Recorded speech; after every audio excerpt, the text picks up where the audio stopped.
Hello મિત્રો, તમને મારો વિડીયો પસંદ આવે તો લાઈક કરો, શેર કરો એન્ડ સબસ્ક્રાઈબ કરવાનું શેર કરવાનું ભૂલતા નહીં. હમણાં એક સ્કૂલની અંદર સાહેબ છોકરાને કહેતા હતા, બોલો બેટા વિદ્યાર્થીઓ, તમારા સિવાય બધાયને સંભળાય એને શું કહેવાય?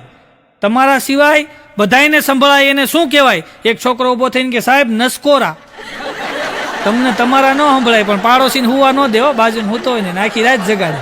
હા, અમુક અમુક તો એવા નાખોરા ઢળતા હોય ને એમ કરતા આપણે પાછું માર્યું કોણ?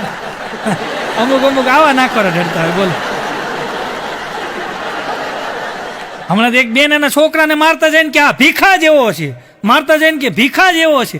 મેં કીધું બેન ભીખો કોણ? કે આનો બાપ, આનો બાપ ભીખો. કે બોલો,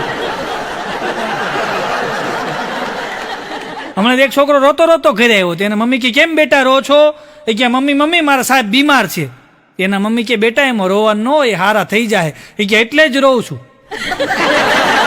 હારા થઈ જાય એટલે જ રોઉં છું. એક છોકરાને મેં પૂછ્યું, નાનો એવો છોકરો હતો ને તો આપણે પૂછીએ ને તો મેં વળી માથે હાથ ફેરવો ને મેં કીધું બેટા ભણવા જા છો, મોટો થઈને શું બનીશ? મને કે મોટો થઈને જાનવરનો ડોક્ટર બની. જાનવરનો?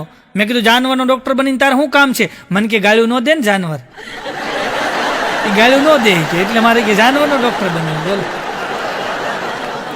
સ્કૂલમાં સાહેબે છોકરાઓને ઊભા કરીને કીધું કે બોલ કેરી કઈ ઋતુમાં આવે? તો છોકરો કે મને નથી ખબર. પણ કેરી કઈ ઋતુમાં ખાવા મળે? કેરી ક્યારે ખાવા મળે તને ખબર છે? બોલી કે છોકરો કે સાહેબ બગીચાની અંદર એનો માલિક ન હોય ને ત્યારે ખાવા મળે. તો એને ઋતુની તો ખબર જ નહોતી કઈ ઋતુમાં કેરી આવે. એમ ખાવાથી મતલબ છે નહીં કે આપણે. એક છોકરાને મેં કીધું, મેં બેટા સ્કૂલે જા છો? મને કે જાતો નથી. મેં તો કે મને મોકલવામાં આવે છે. સવારના પોરમાં દફતર તૈયાર કરીને મને ધક્કો મારે છે, જા. બાકી હું એ ખુશીથી જાતો નથી. હમણાં સાહેબે સ્કૂલની અંદર સવાલ કર્યો કે એવી કઈ જગ્યા છે કે જ્યાં તમારી સાથે ઘણા બધા માણસો હોય, ઘણા બધા લોકો હોય, પણ તોય છતાં તમને ત્યાં એકલું એકલું લાગે, તમારો જીવ મૂંઝાય, તમને એકલું એકલું લાગે, એવી કઈ જગ્યા છે? તો છોકરો કે સાહેબ પરીક્ષાનો રૂમ. ને વિદ્યાર્થીઓ તો બધા હોય છે પણ આપણને એકલું એકલું લાગે ને મૂંઝારો થાય, કારણ કે તમે માથે ઊભા હો ને. હમણાં સ્કૂલની અંદર સાહેબે તમે જુઓ અમુક અમુક છોકરાને એવા સવાલ કરે ને, સાહેબે સ્કૂલમાં છોકરાને ઊભો કર્યો, ઊભો થા, હું તને 2 બિલાડી આપું, આ તને 2 બિલાડી આપે, આ તને 2 બિલાડી આપે તો કેટલી બિલાડી થાય? છોકરો કે 7. સાહેબ કે સાંભળ શાંતિથી, હું તને 2 બિલાડી આપું, આ તને 2 બિલાડી આપે, આ તને 2 બિલાડી આપે તો બિલાડી કેટલી થાય? છોકરો કે સાહેબ 7. સાહેબ કે સાંભળ, હું તને 2 કેરી આપું, આ તને 2 કેરી આપે, આ તને 2 કેરી આપે તો કેટલી કેરી થાય? છોકરો કે 6. તો સાહેબ કે સાંભળ ધ્યાનથી, હું તને 2 બિલાડી આપું, આ તને 2 બિલાડી આપે, આ તને 2 બિલાડી આપે તો કેટલી બિલાડી થાય? છોકરો કે 7. અરે મૂર્ખા 6 થાય 6. છોકરો કે સાહેબ મૂર્ખા તમે છો. કેમ? એ એક બિલાડી મારા ઘરે છે, 6 તમે આપો, 7 ન થાય. સાહેબ પગાર લીધા વગર ના આવી ગયા કે હવે મારે પગાર નથી જોતો. હા, દરવાજે આવ્યા હતા ને વંડીએ ઠેકડો મારીને વી ગયા કે આવા છોકરાને ભણાવાય મારે. હમણાં એક છોકરો અમારી સોસાયટીમાં હાથમાં કટોરો લઈ અને ક્યાંક વેચતો હતો બધાને. તો હું ગયો, મેં દા ભાઈ શું વેચો તમે? અરે મન કે મંચુરિયન. મેં કીધું કઈ ખુશીમાં? અરે મન કે હું પરીક્ષામાં પાસ થઈ ગયો ને. તો મેં કીધું પેંડા વેચાય પેંડા. મન કે ભાઈ એવું નથી, હું કોરોનાના હિસાબે પાસ થયો છું. કોરોનાના હિસાબે પાસ થયો ને એટલે આપણે નક્કી કર્યું કે ચાઇનીઝ મીઠાઈ વેચવી, મંચુરિયન બધાને દેતું. બોલ, એ કે આ કોરોના કે ચાઇનાથી આવ્યું છે ને તો આપણે કે ચાઇનાની વસ્તુ બધાને દેવી. એક મંચુરિયન આવે ને બધાને દેતું. બોલ, સ્કૂલમાં સાહેબે વળી એક છોકરાને ઊભો કર્યો, ઊભો થાય કે એક વ્યક્તિ ખાડો ખોદે અને ખાડો ખોદતા એને 10 દિવસ લાગે. એક વ્યક્તિ ખાડો ખોદે, એ ખાડો ખોદતા એને 10 દિવસ લાગે, તો એ જ ખાડો ખોદતા 5 વ્યક્તિને કેટલો સમય લાગે? છોકરો કે સાહેબ તરત. એ કે તરત કેવી રીતના? કે ખાડો તો ઓલા ખોદી નાખ્યો તો ને. તમે શું કીધું કે એ જ ખાડો 5 જણા ખોદે કેટલો સમય લાગે? ખાડો તો ખોદેલો જ હતો એટલે તરત ખોદાઈ જાય છે.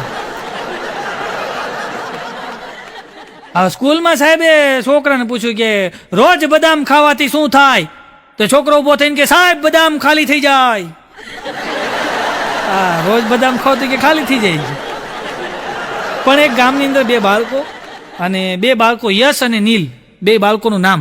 યશ હતો ને એની ઉંમર 8 વર્ષની, નીલની ઉંમર 11 વર્ષની. અને ગામની અંદર એ બેયની એવી મિત્રતા કે બે સ્કૂલની અંદર અલગ અલગ ધોરણમાં ભણતા હતા, પણ બે સાથે સ્કૂલે જાય, સાથે જ ટ્યુશનમાં જાય, સાથે રમે બે, અને સાથે જ એમ કે આખો દિવસ ફરતા હોય. આ બેય બાળકો એમ કે યશ અને નીલ બે પાકા મિત્રો. અને એવા મિત્રો સાહેબ, એવા મિત્રો પાકા કે એકબીજા વગર એકબીજાને ક્યાંય ગમે નહીં, અને બે સાથે જ હોય. આ બાળપણની એવી નાની નાની એની મિત્રતા, નાની નાની વાતું, નાની નાની રમત સાથે રમે. એમાં બરાબર રમતા રમતા રમતા રમતા એમ કે એક દિવસ ગામના પાદરમાં ગામની બહાર વહી ગયા. અને ગામની બહાર ગયા ને તો ત્યાં એક કૂવો, અને કૂવાના કાંઠે બે યશ અને નીલ બે રમતા હતા. એમાં યશ નાનો અને નીલ મોટો, એટલે યશ રમતો રમતો કૂવામાં પડી ગયો.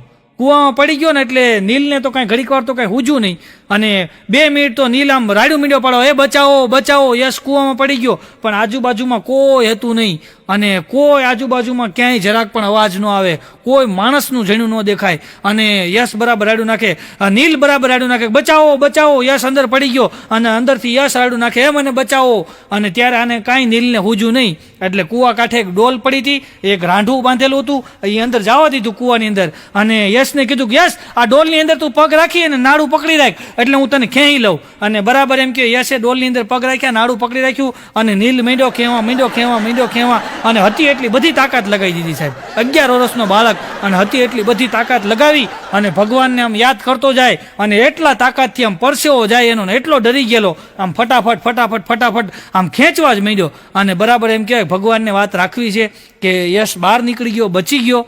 અને યશ ને નીલ બે ગામમાં આવ્યા. ગામમાં આવી અને પછી બધાને વાત કરી એણે કે અમે આજ રમતા હતા, અને યશ કૂવામાં પડી ગયો.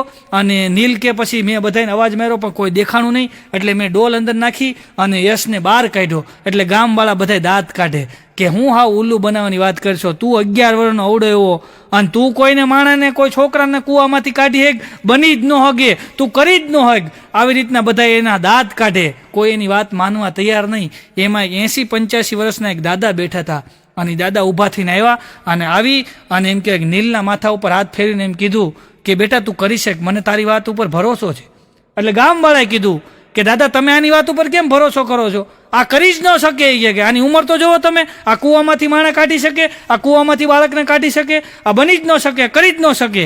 અને ત્યારે દાદાએ કીધું કે વાત સાંભળો, જ્યારે યશ કૂવામાં પડી ગયો ને, યશ જ્યારે કૂવામાં પડી ગયો અને નીલે જ્યારે એને બચાવ્યો ને, ત્યારે આજુબાજુમાં કોઈ એને કહેવાવાળું નહોતું કે તું આ કામ ન કરી શક સાહેબ. એને એવું કોઈ કહેવાવાળું. Hello guys, back to my YouTube channel. મારું ચેનલનું નામ છે સાહિલ પટોળિયા. અને તમને મારો વિડીયો ગમે તો લાઈક કરો, શેર કરો અને સબસ્ક્રાઈબ કરો. અને આજનો વિડીયો તમને બહુ ગમશે એટલે પૂરો જોઈજો, અધૂરો નહીં જોતા, પૂરો જોઈજો. એટલે અને મારી ચેનલને પ્લીઝ એક સબસ્ક્રાઈબ કરી દેજો, એટલે મને મોટિવેશન મળે. પ્લીઝ એક સબસ્ક્રાઈબ અને વિડીયો પૂરો જોઈજો. Bye bye guys.